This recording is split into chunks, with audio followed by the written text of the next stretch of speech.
So, hello and welcome to the ELSC seminar series. Today we're hosting Professor Dori Derdikman from the Faculty of Medicine at the Technion. Dori did his undergraduate in physics and mathematics at the Tel Aviv University, and later he joined the ICNC program, former ELSC.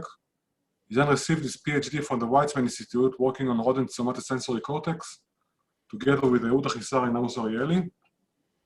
He then moved to Trondheim, Norway, where he did his postdoc at the laboratory of the Nobel laureates Edvard and May-Britt Moser, working on spatial representation of grid cells in the entorhinal cortex. In 2011, Dori joined the Faculty of Medicine at the Technion. In 2018, he was appointed associate professor. The Derdikman lab researches questions such as how the cognitive map in the hippocampus region is formed and what is the readout from this area, and how is it related to learning, memory, and reward. And the title of his talk today is on place and borders in the brain, a title which ironically seems quite relevant in those troubled times where everything seems to be revolving around the concept of place and border. So before we start, a kind reminder, we encourage questions during the talk, so feel free to unmute and ask if you have a question. If you're too shy, there's also the option to write a question in the chat, and I'll do my best to convey your question. And of course, there will be time at the end of the talk for additional questions. So Dori, you're welcome to step in. Thank you very much. Thank you a lot for inviting me. And I'm very happy to present this seminar. Slightly unfortunate that I couldn't come physically to give the lecture in 3 dimensions, but then given the difference in place and border, we will have to go through the Zoom. And here we are, so let's start. By the way, I'm all the time seeing people that are trying to enter in the waiting room. I'm trying to neglect that, but yeah, okay. So the region which I'm working on over the years is the hippocampal formation, not only the hippocampus itself, but also associated structures which are part of the or the system, which is a system of the cognitive map, which I'm interested in. And over the years, many types of cells have been discovered in this region, which are related to navigation and orientation in space.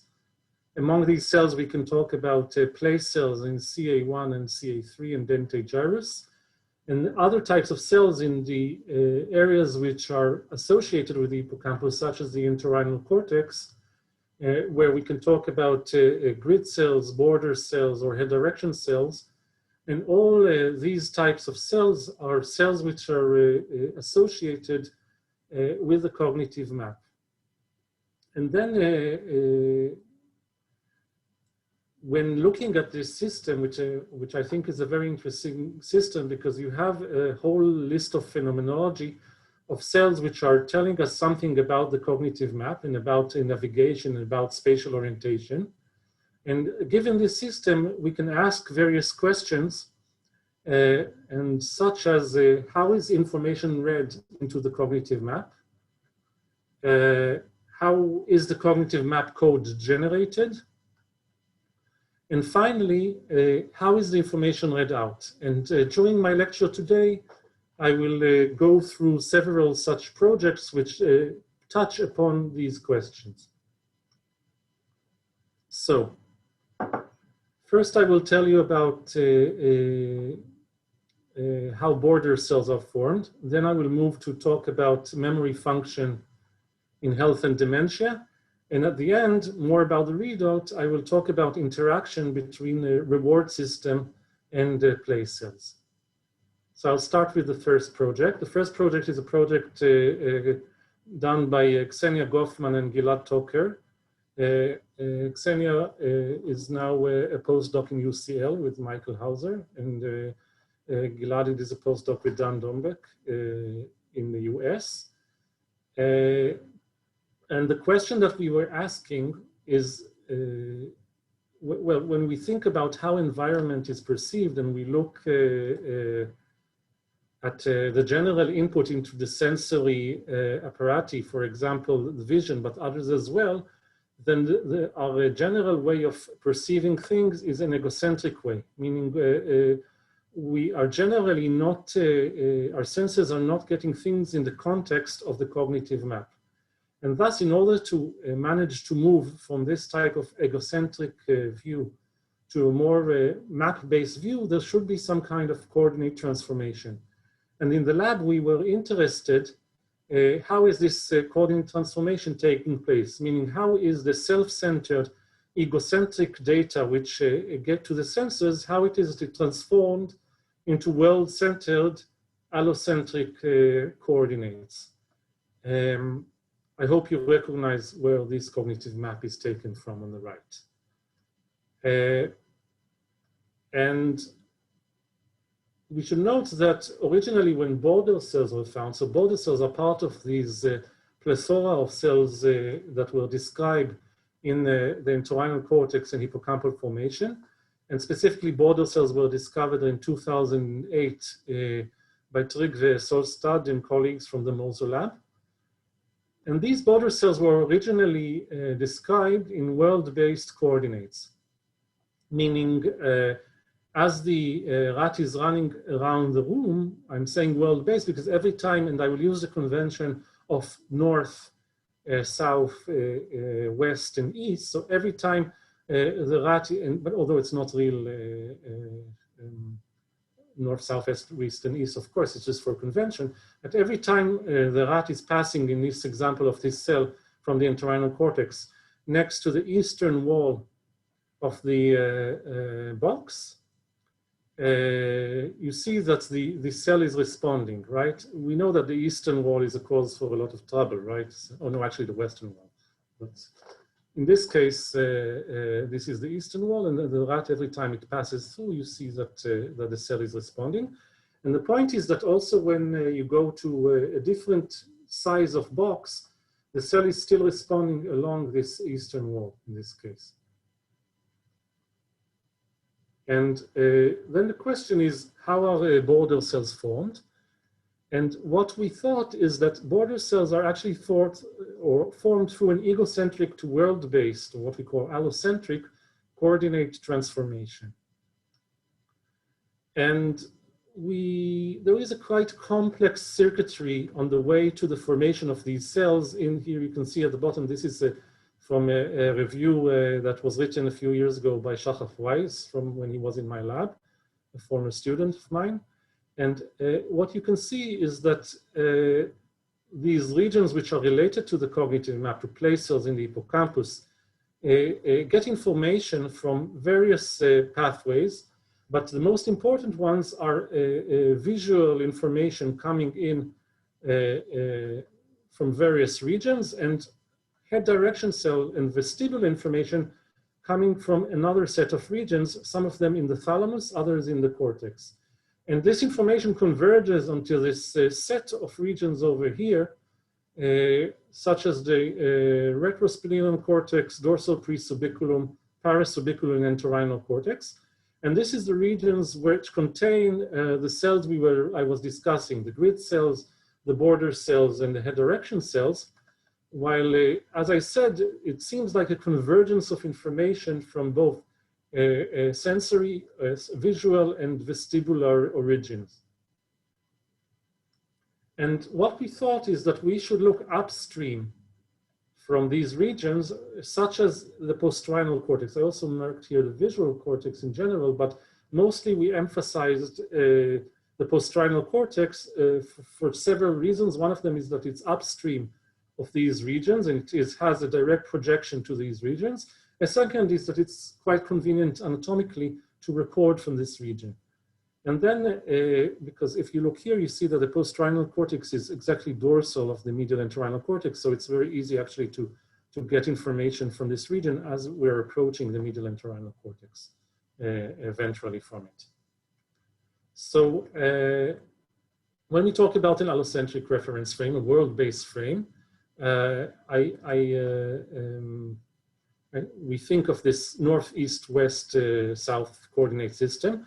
When we're talking about an egocentric system, what we're doing is straightening the world according to the rat instead of straightening the rat according to the world. Meaning, in this case, you can imagine the rat being at one place and the room moving relative to the rat. And this is as if we're looking at an egocentric reference frame, although it's written here allocentric. This is wrong. This is the egocentric reference frame. And instead of talking about north, south, west, east, we talk now about front, back, left, and right, meaning is there a wall on the left, is there a wall on the right? And the way we went was we could now, for every wall element, we could tell what is the distance of the rat from this wall element at a certain angle. And what we wanted to know is whether these cells we recorded from, mostly in the post-triangular cortex, how do they react to wall elements at various angles and distances? So the analysis we did was as follows. Imagine again that you have the rat and you can measure the wall elements at various angles, egocentric angles from the rat, right? So 0 is in front of the rat, 180 degrees is the back of the rat, 90 degrees is to the right, and so on. And for each such egocentric angle from measured from the rat, you have a certain characteristic distance of the wall from the rat at that moment. And then you can start actually to build this type of map in which you're counting for every position of the rat, what is the distance of the wall, measured by the way in a logarithmic scale, as a function of the angle, the egocentric angle from the rat. So this is one example, right? And then you can slowly collect all of these. And then you get a map which demonstrates at every, the typical distances at every angle from the rat. In a similar way, you can do that every time the cell is spiking. So every time the cell is spiking, let's count how many, what was the configuration of the walls relative to the rat at the moment the cell spike. And for every spike, we sort of collect this and we create this average map which shows how many spikes were at each angle and orientation from the rat, egocentric orientation. And then if we now divide this map by this map, we get an egocentric rate map, which tells us what is the typical firing over the cell as a function of the angle from the rat and the distance from the wall. For example, this specific cell fired preferably when the wall was at a distance of about 10 centimeters at the left of the rat, and was silent at the opposite situation, meaning when the wall was at the right of the rat. And to make things more clear, we can actually, this is marked here, we can actually move to Cartesian coordinates from these egocentric coordinate system. And again, you see that in these coordinates where left is left and right is right, you see that the cell tends to fire when there is a wall on the left of the rat. And if I make this circle here, I can make it as a polar plot. Again, signifying the same thing, but this we can also quantify how well this cell is tuned on a scale from 0 to 1, as you can see here.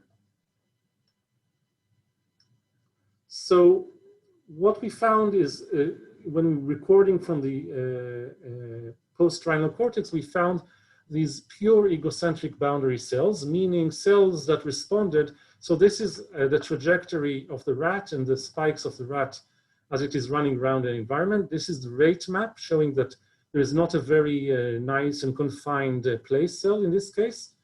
And now if we look at the head direction tuning of this cell, we see also that it's not really nice and confined. However, if we now break up the cell into different running directions, meaning when the rat was running north, when the rat was running east, and so on, you see that always the cell was tending to fire when there was a wall behind the rat, meaning when I'm running to the north, it tends to fire on the southern wall and so on.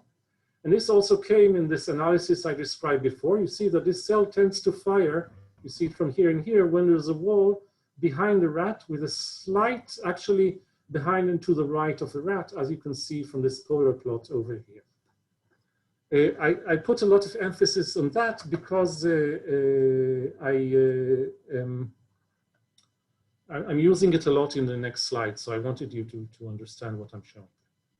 Okay, so here are some examples of such egocentric boundary cells. The print, what you see in each line here of these three cells, this is the cell from the post-rhinal cortex, another one from the post-rhinal cortex, and one from the dorsal presubiculum. It's similar to what I showed before, so I will not put too much emphasis on every line, but let's just concentrate here on the right. And what you can see is here an example of a cell that fires when there is a wall in front and to the left of the rat. Here a cell is firing when there's a wall to the left of the rat. And here there is a cell that is firing when there's a wall on the right of the rat.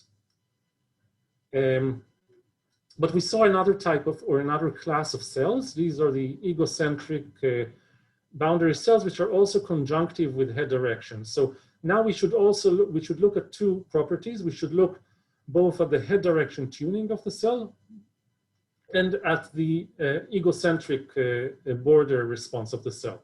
So for example, let's take the first cell from the post-rhinal cortex. You see that this cell tends to fire when the head is pointed to the east, conjunctive with when there is a wall on the left, okay?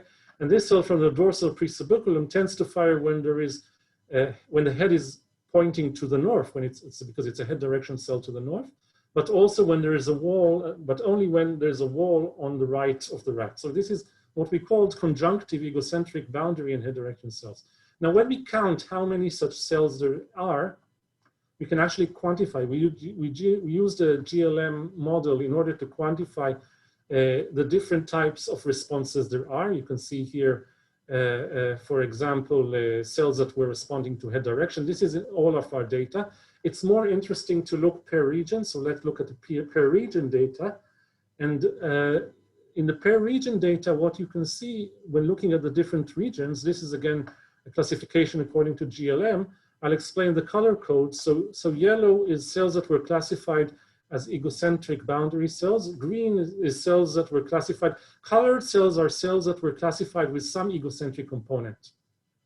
While gray are cells that have a positional component, but it is not egocentric.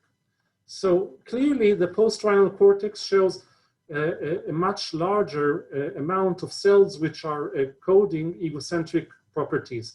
You see a large amount of egocentric boundary cells, and you see also a large amount of egocentric boundary cells conjunctive with head direction. Well, if you go to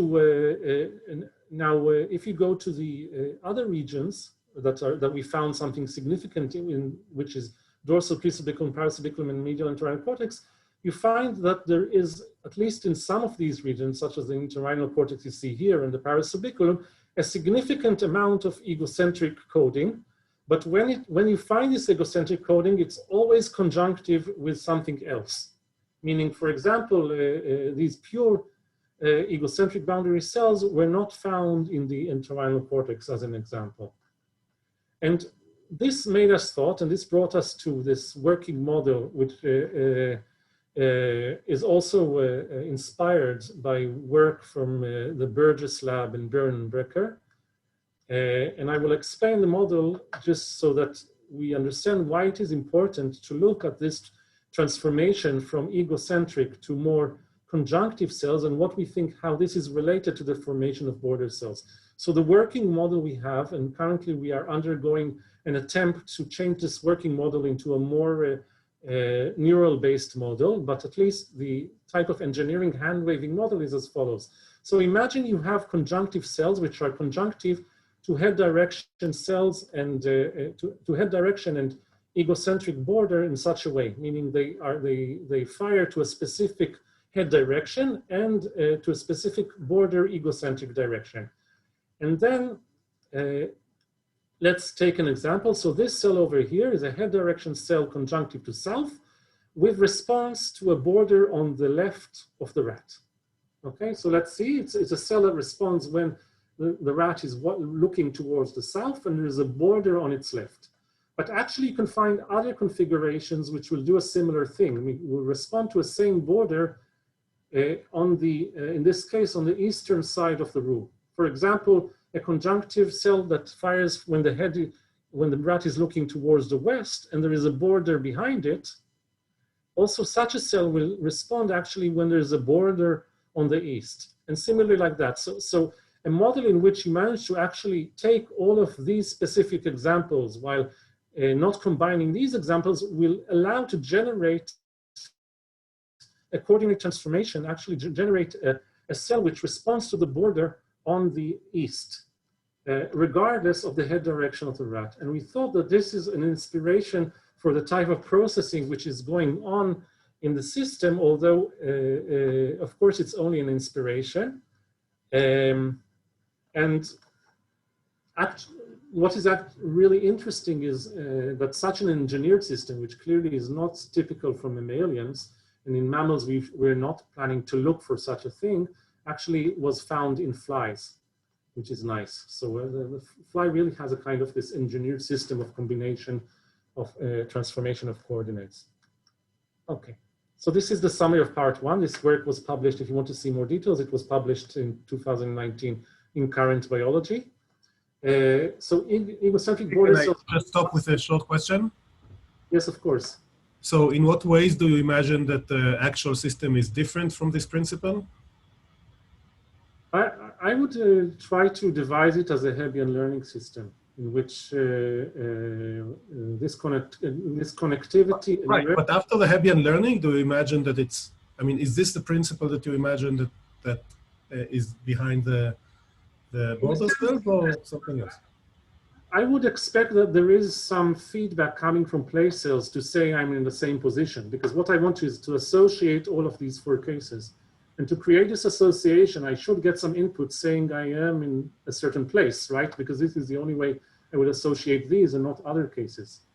I mean, this is one possibility. A second possibility is the idea of slowness, that I associate this with something which is relatively similar when the rat is slightly moving in a different direction, and slowly through slowness, some kind of slow feature analysis, I can probably also devise such a thing, right?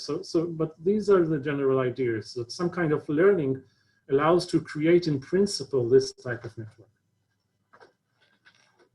Thanks for the question.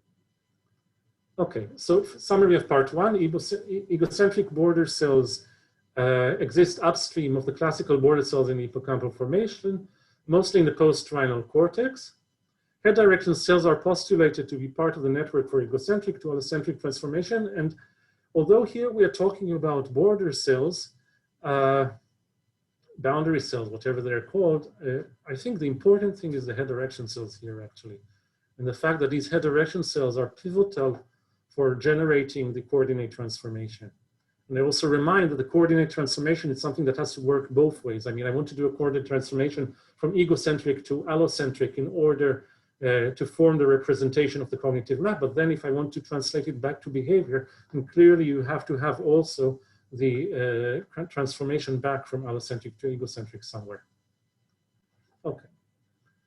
The second project I'm going to tell you about, which is more related to things happening to phenomenology inside the hippocampus itself and less to the generation of the hippocampal code, is work done by Ohad Rechnitz in collaboration with Ganella Morris and with Ina Slutsky. I'm sorry, Ina, that your name is not here. And the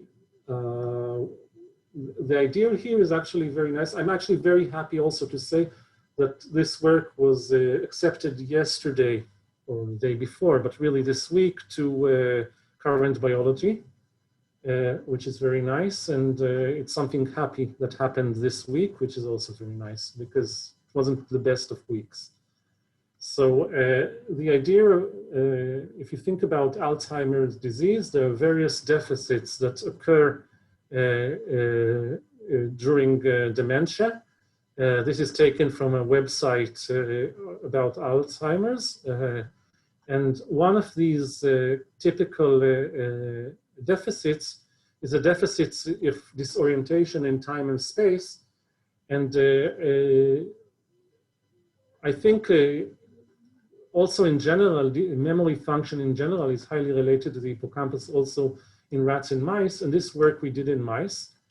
And the philosophy, what we tried to look at was the point, this following point. What we tried to understand is how pattern associative memory processes are related to the onset of the disease or to aging, both aging, and we take this from a review, and the idea is that if you think of pattern completion and separation functions which occur in the hippocampus, so according to hippocampal theory, if you see, the idea is that you see processes of pattern separation and completion. For example, if you're changing the input in a slight way, then you have a certain representation.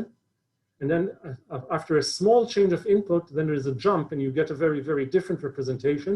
And this property is called remapping, the property of the fact that you're changing a small things and you're getting suddenly a large change in the representation. This is called pattern separation. And this goes together also with what is called pattern completion, which is the second property, is that large changes in the input may be still related to the same representation. So for example, I can move from here to here, and I will see no change, almost no change in the output, while suddenly a small change in my input will cause a huge jump in the output. And this of course is an inspiration. And the point that they were making in this paper is that during a change in input, which in more aged animals or demented animals, what you tend to find, or cognitively impaired animals, what you tend to see is that you get what is called sticky pattern completion, meaning things, at least in HCA3, tend to pattern complete more than they should. Okay, this was the theory they suggest. And looking at that, what we did is we tried to devise an experiment in order to check the deficits in pattern completion and separation using place cells. And we were inspired by more experiments that were done in which one environment was gradually changed into another environment. So what we did is we recorded place cells in pattern separation completion tasks in wild type and Alzheimer model mice. And we recorded in two regions, more or less, or more exact to say, OHAD recorded in two regions, in the dentate gyrus and in CA3. And here you see some examples of such histology. In this experiment, we used tetrode recordings with microdrives implanted on the mice. And here you see a trace going to CA3 on the left, and here you see a trace going to dentate gyrus on the right. And we recorded the single units. And the task we used was this one. You see this kind of linear track, which was filled with these beads, or gulot, bivrit. And these beads were at different sizes. And the idea was to do what is called a somatosensory morph, meaning we want to see to what extent does the mouse differentiate between marbles or beads of different sizes. And we checked very different sizes. And we used this in order to try to understand if we first train by differentiating between the largest bead size and the smaller bead size, and then we slowly move through the bead sizes, can we see a difference in the pattern separation and pattern completion properties of cells in CA3 and dentate gyrus while doing this manipulation? So during the training, you see the idea that we move from pattern number 1 to pattern number 7, and we sort of alternate between those patterns. And during the test, we're slowly going from the more coarse pattern to the more fine pattern with the finer marbles, and then moving back to the coarser marbles again. Here is one example from one cell in one recording. I mean, OHAD did vast amount of recording of cells. Now usually the place cells in mice are not as nice and refined as in rats, unfortunately, but still you can see this type of typical responses. So this is a large marble, this line is, so this is like a session which contained during training which contain sessions with large marbles and then sessions with the smallest marbles, and which is almost like sand. And you can see here the responses of the cells while the mouse was running to the left on the linear track and while the mouse was running to the right on the linear track. And then you tend to see typically that the responses in the large marbles tend to seem similar in many cases, and responses in the small marbles tend to be similar, although as you see, this is not this is biology and it's not beautiful, but still there is an association or a tendency for association between the small marbles and between the large marbles. And if we quantify it, here is from two examples, one from a wild type mouse and one from an Alzheimer model mouse. And we compare the correlation or the mean correlation in a representation of the place cells. So the idea is to take all the population of all place cells in the different trials for this specific mouse and compare the rate maps between the different trials. So you see that there's a tendency of the large, in this specific mouse with 28 cells, there's a tendency of large marbles to show a similar representation and a tendency of the smaller marbles to show a similar representation to the smaller marbles. White is just because we're taking off the diagonal. And while there is not such a similarity if you compare trials with the small marbles to trials with the large marbles. And we can find mice, both wild type and Alzheimer, that believe like this. This was at the test stage. And then this is just a quantified, showing that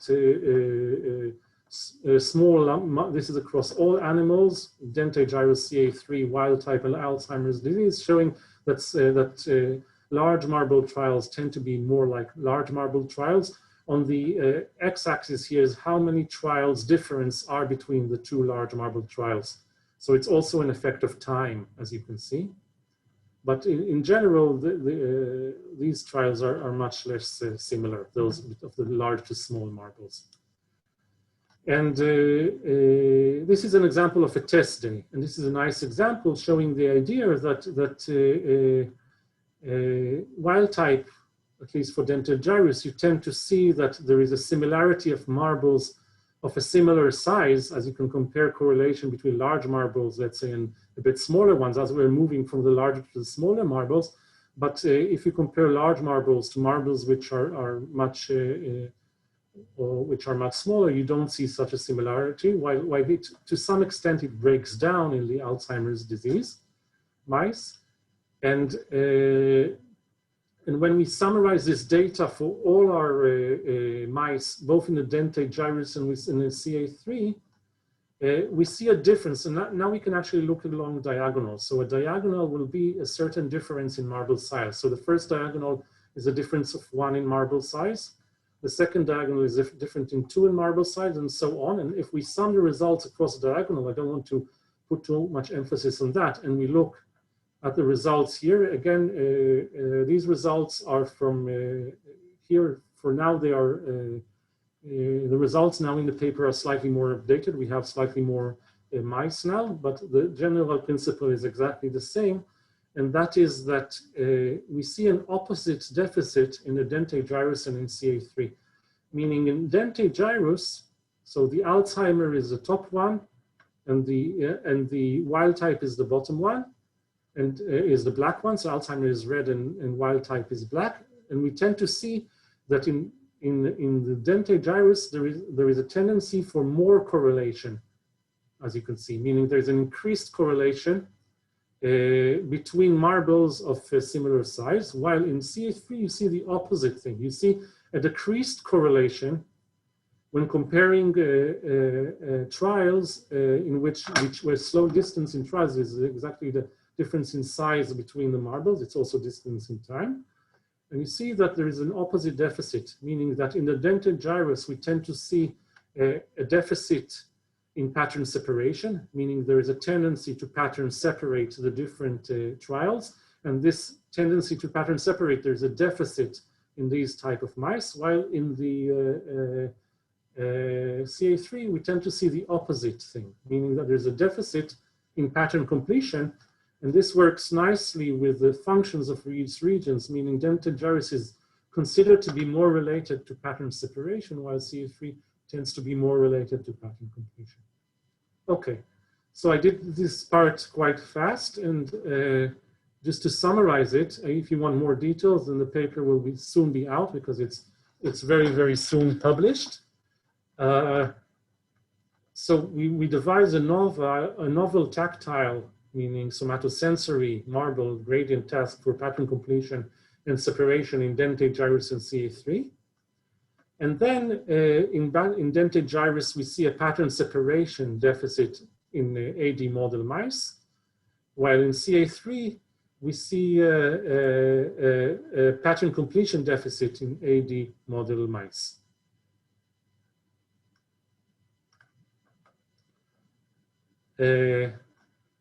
Okay, so the third project I'll tell you about it very shortly, is a project that was done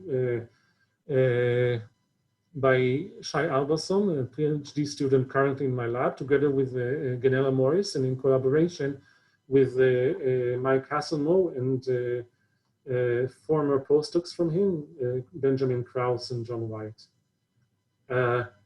And what we did is we reanalyzed the data from Krauss' paper from 2013, and it comes to a very, very interesting question. I will really tell about this part very shortly because I want to actually also get to a final part. So here, this one I will really tell very shorthand. But in their experiment, they try to dissociate between the question of what are place cells encoding in some situations. Are they encoding time or are they encoding distance? And this came up in an experiment in which, when time cells were discovered in the hippocampus, then the rats were running on a running wheel. And what they try to do, they try to dissociate between whether what is important is that the cells fire because of an accumulated distance on the running wheel, or rather whether they fire at a specific time on the treadmill. So what Krause and colleagues did from the Hasselmo lab did, they actually had this running wheel or the treadmill run at various velocities. And because it ran at different velocities, they could dissociate between cells that are firing at a certain distance from the start of running of the treadmill to cells that are firing at a certain time point from the start of the treadmill. And what is very nice is that they actually tried two types of experiments. Experiments in which a treadmill ran for a constant or a certain given amount of time, while other experiments in which the treadmill ran for a certain accumulated distance. Okay, and then what you find is, and this is already Shai's analysis, you find examples of cells which are encoding time on the treadmill, and you also find cells which are encoding distance on the treadmill. This is still not news, but I'll tell you something very interesting in a moment. So here you see cells which are encoding time on the treadmill. So on the x-axis, you see the time on the treadmill itself. And on the y-axis, you see the cells sorted according to different velocities of the run. And on the bottom, you see the response of the cell as the cells are running for a given amount of time on the treadmill, while when they're running a certain accumulated distance on the treadmill. And in these examples, you can see that these cells, when you actually group it according to time and not according to distance, you see that the response is much less variable. And we can actually quantify to what extent are these cells more time cells versus more distance encoding cells. And I won't get into the small gory details, but what is nice is that these happen in sessions, and the green point shows here, which were of constant time. So here are 4 examples of cells which are encoding time, and they are also in sessions which are constant time sessions.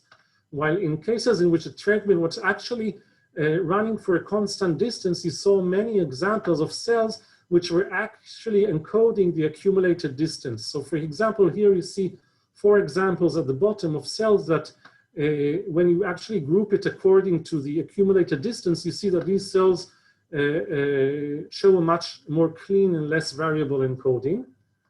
And then when we quantify it, we did a quantification. For the lack of time, I will not go into the small details, but we classified to what extent are the cells encoding time versus encoding distance as a function of the session type. Was it a constant distance session or was it a constant time on the track session? And we found that when we look at fixed distance sessions, there were much more cells classified as distance cells, while when we were looking at the fixed time sessions, there were much more cells which were fixed time sessions, suggesting that and then we can actually classify which session it is according to the number of distance cells divided by the number of time cells, meaning we can actually say whether it's a time session or a distance session according to the number of cells of each type, whether it's and this is very nice, because what that says to us is that the type of experiment, the type of task the rat was doing, whether it was running for a constant distance or a constant time, has an effect on the encoding of the cells. These cells, which were apparently place cells, were actually behaving differently, encoding either time or distance, depending or typically depending on the type of experiment that was done. And finally, I will get... Yeah. Is it a complete remapping, or is there still something similar in the tuning of the cells? Yeah. In the types of session? So unfortunately, we don't know, because these experiments, it was hard because it was done with tetrode several years ago. It was very hard to follow whether it's in these sessions, in cases in which the same rat was run both distance and in fixed time. It was hard to follow whether the same cells changed, transformed. We did see a few examples which we believe are cases in which the cells transformed from encoding distance to encoding time. But still we can say that in a single rat, when you compare it in distance sessions to fixed distance sessions to fixed time sessions, you see that you see more cells which are encoding distance in the fixed distance sessions, and more cells which are encoding time in the fixed time sessions. Okay, so to summarize this part, and then I will quickly go for the last part because I see my time is short. So the dimension of cells in the cells encode time versus distance is related to the session type, fixed times versus fixed distance. This is a specific response of the cells depends on the rat's expectation of the rules determining its behavior. Yeah. Okay, and the last project I want to tell you about is about the relation between two systems, the system or how reward affects play cells. It's the relation between the reward system in the brain and the hippocampus. And specifically, we looked mostly at the ventral tegmental area, which is an area which contains a lot of dopaminergic cells. This work was done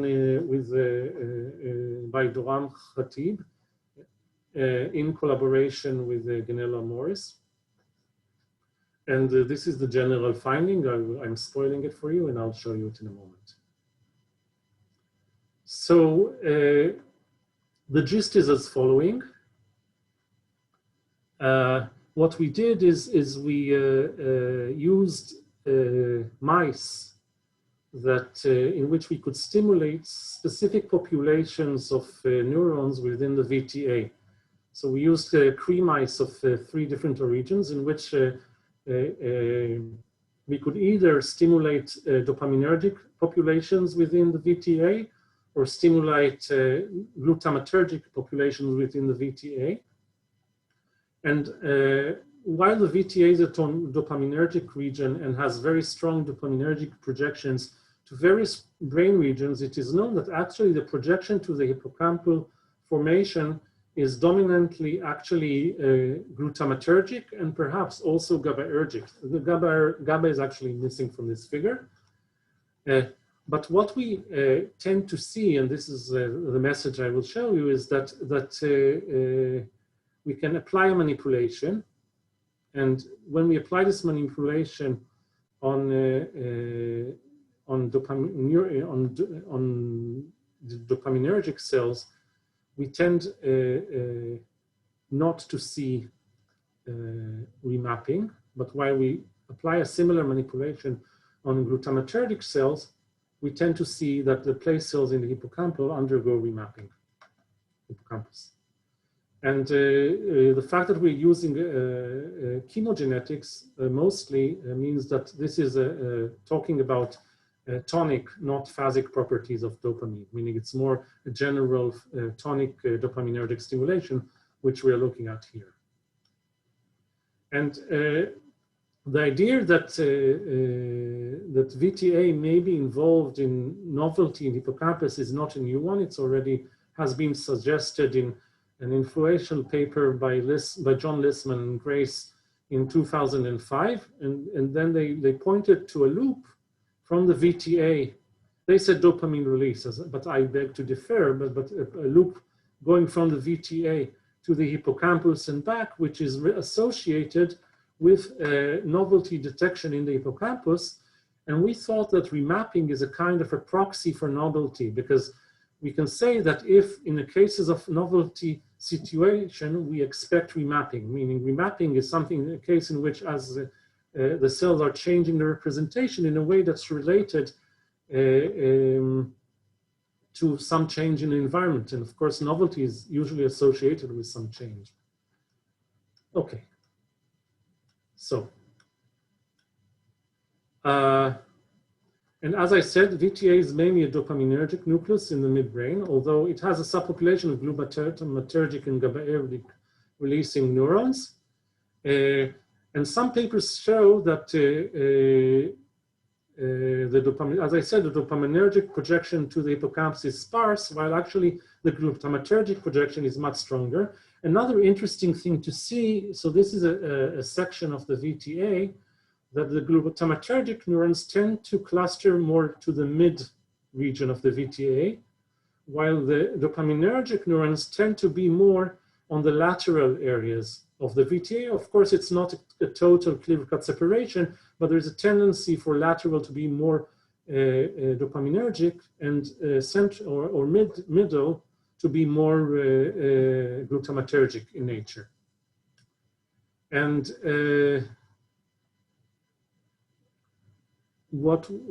this is just showing some stainings we did to show that we use different type of Cree mice expressing either in dopaminergic neurons, such as the DAT-Cree mice and the V-glut-Cree mice. We used viruses to inject into the VTA and the AAV viruses. And here you see again that the glutamatergic expression is more midline, while the dopaminergic expression is more to the lateral sides on both sides of the VTA.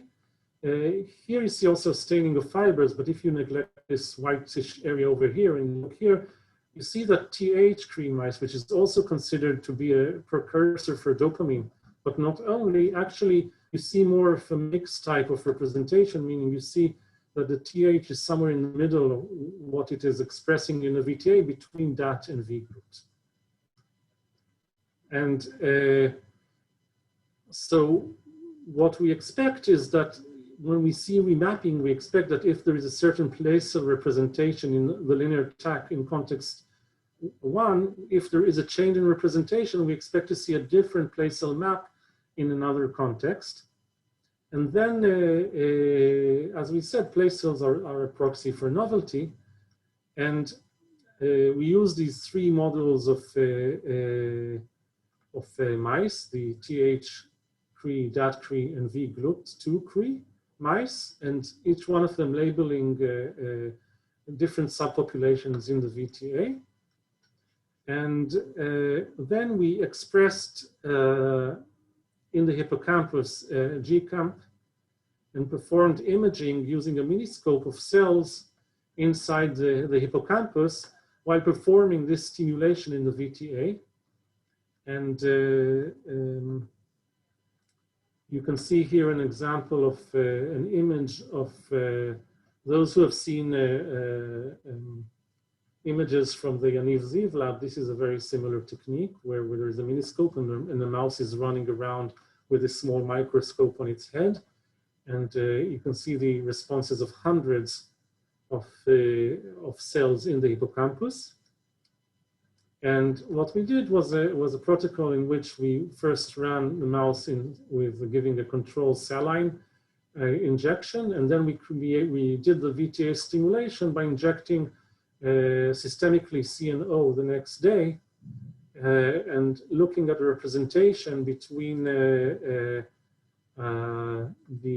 saline and the CNO days, okay? And yeah, we also compare the first 10 minutes in the recording to the last 10 minutes in the recording to check this as well. Okay.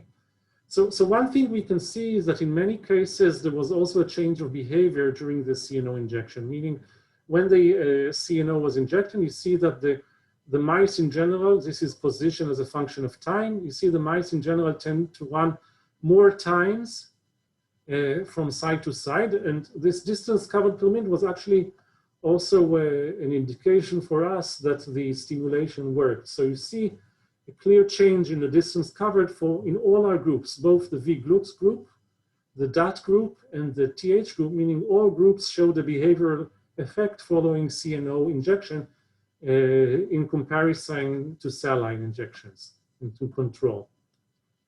And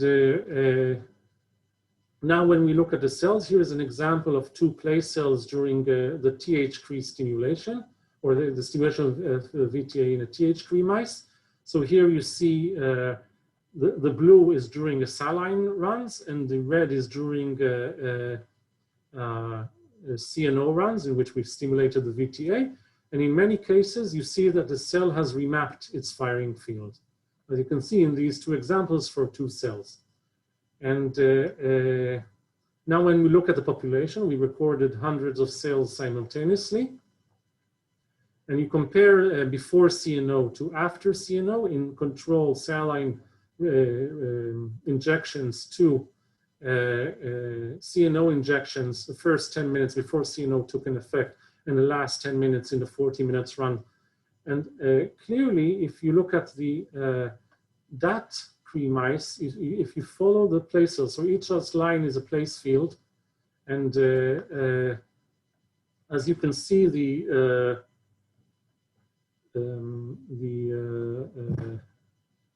you see a representation of all of the track. Yeah, the track, all along the track, you see there are place cells which are responding to this position in the track. But if you look at after CNO is injected, you see that in the DAT mice, it's really very, very similar, meaning you really see this line here. Well, if you look at the TH and the V-GLUT, you see that there occurred remapping, meaning there is no clear connection between the map in the last 10 minutes and the first 10 minutes of the session, both for TH3 mice and V-GLUT mice, and this is quantified here, meaning the correlation is very low in the CNO for the V-GLUT and for the TH, while not being the same for the DAT mice. Although I remind you that the DAT mice did show a change in behavior, meaning the amount of paths passed was also larger for the DAT3 mice, although there was a behavioral effect, we did not see the remapping that we saw for the TH3 mice and the V-GLUT3 mice. And historically, of course, we started with the TH, and afterwards we understood that TH is not clean enough and contains also expression of V-GLUT, of glutamatergic neurons. And then we moved to the V-GLUT. So this is, can be considered somewhere in the middle between the DAT and the V-GLUT. This is why we think, just a small one last thing, because I'm really reaching the end. When looking at the next day effect, we see that for the TH3 mice, the next day actually looked very, very much similar to the last 10 minutes of the day before. So this is what I showed before, this remapping effect, both in V-GLUT, but for V-GLUT, you see much less stability.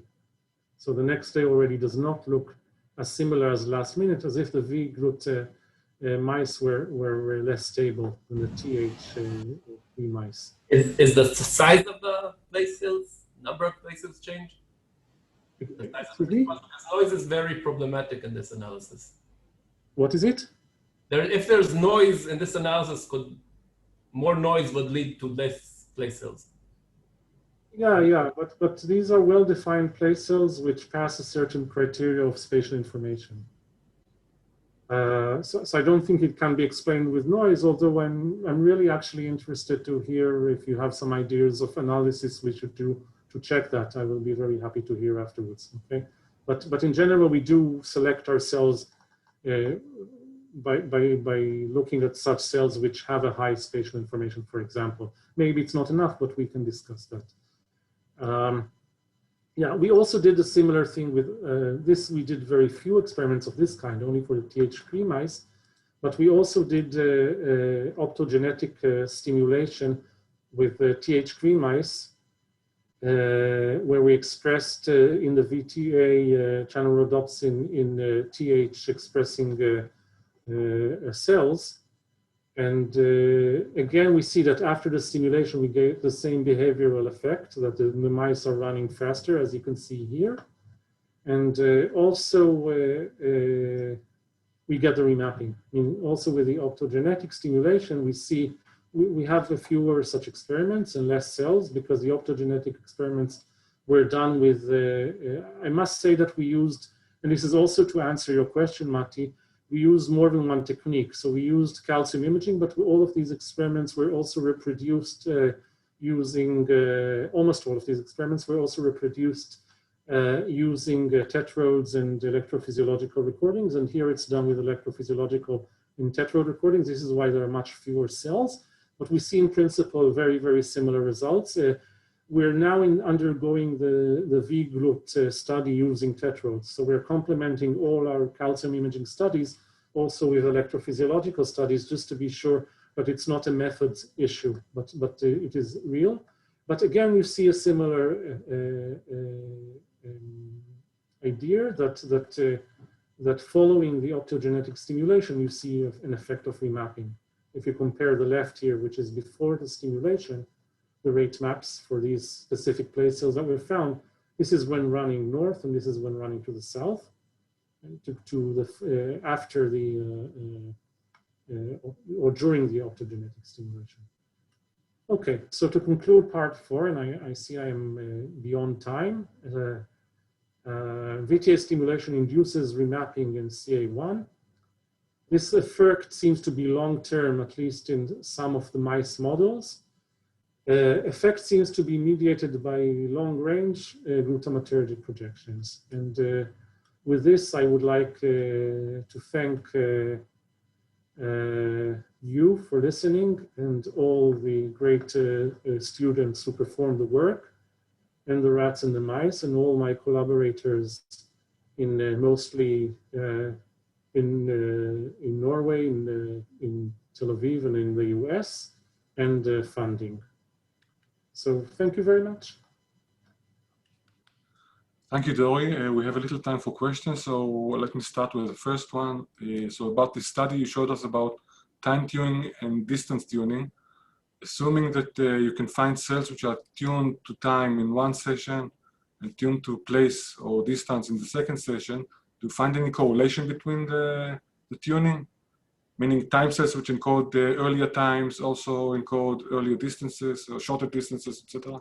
Yeah, unfortunately, we only found very, very, very few such cells, because usually the sessions were done on different days or quite a few days apart. And actually in the original study, unfortunately in 2013, they actually did an effort not to record the same cells on these two sessions for some reason. So it's very hard, unfortunately, to answer this question. So I leave it as an open question at this stage. Thanks. Any more questions? So there's one question on the chat, so I'll read it out loud. Regarding time-space coding, interesting and convincing. However, it seems that motion is critical to evoke this activity. Specifically for coding of time, could you reproduce the time-related activity in those set cells in stationary mice? Yeah. So So apparently there are two things which make the activity of time cells more crisp and nice. One of them is when the rats are moving, as in the question. And the second thing is that activity becomes better when there is a memory load, meaning you get nicer time cells if you have actually a figure-8 maze in which the rat has to remember if it's going to turn left or right. This actually increases the crispness of the time cells, but everything I'm saying is from the literature. I don't have my own personal experience from that. But in the literature, there is work from the Eichenbaum lab in which they actually tried a stationary rat that actually wait a certain time period in a stationary position and then run on. And in that case, they did see time cells, but I think they were not as nice as the time cells seen in the Pastalkova study, in which the rats did have to run. But then a prediction of that experiment is that in that experiment, all cells will be, of course, sensitive to time. I don't know. Actually, I don't know if you can make a prediction there. No, you can. In that case, it's clear that the cells are sensitive to time, but then the task is such that it is only related to time and never to accumulate a distance, right? So, yeah. Thanks. Any more questions? Could the remapping also be related to the timing? If they run faster, they're in different position? Yeah, it could be, but the point is that fortunately, we had the DAT-CRE group in which we did see a change in behavior, but we did not see remapping. So there is some dissociation, luckily for us. Any more questions? Experiments takes for ages for some reason. You must know, I mean, all these conditions. And anyhow, I guess this is a generic comment. Dori, can I ask a question? Of course, Tamim. Yeah, so in the VGLUT mice, it seems that the remapping is not a total remapping. Still, there are some pairwise correlations. Can you comment on this? I want to see this by eye, and then we can discuss it, okay? So, which figure? Here? Which one? This one? No, this one, yeah. You can see that nearby cells have, in the last year, here, they have similar representations. Yeah, I think this is general. I think in general, remapping is always, or in our hands, is not always total or complete, or there is, okay, so it's not all or non-complete in here, but there are, so I'm not too surprised. I mean, I know this type of partial remapping idea is something which is not so much liked by the community, but I'm sort of thinking maybe it's relevant here. Yeah, okay, thanks. Okay, so I think we can conclude here. Let's thank Dori for an interesting seminar, and hope to see you all next week in a more peaceful times, and be safe and well. Thank you very much.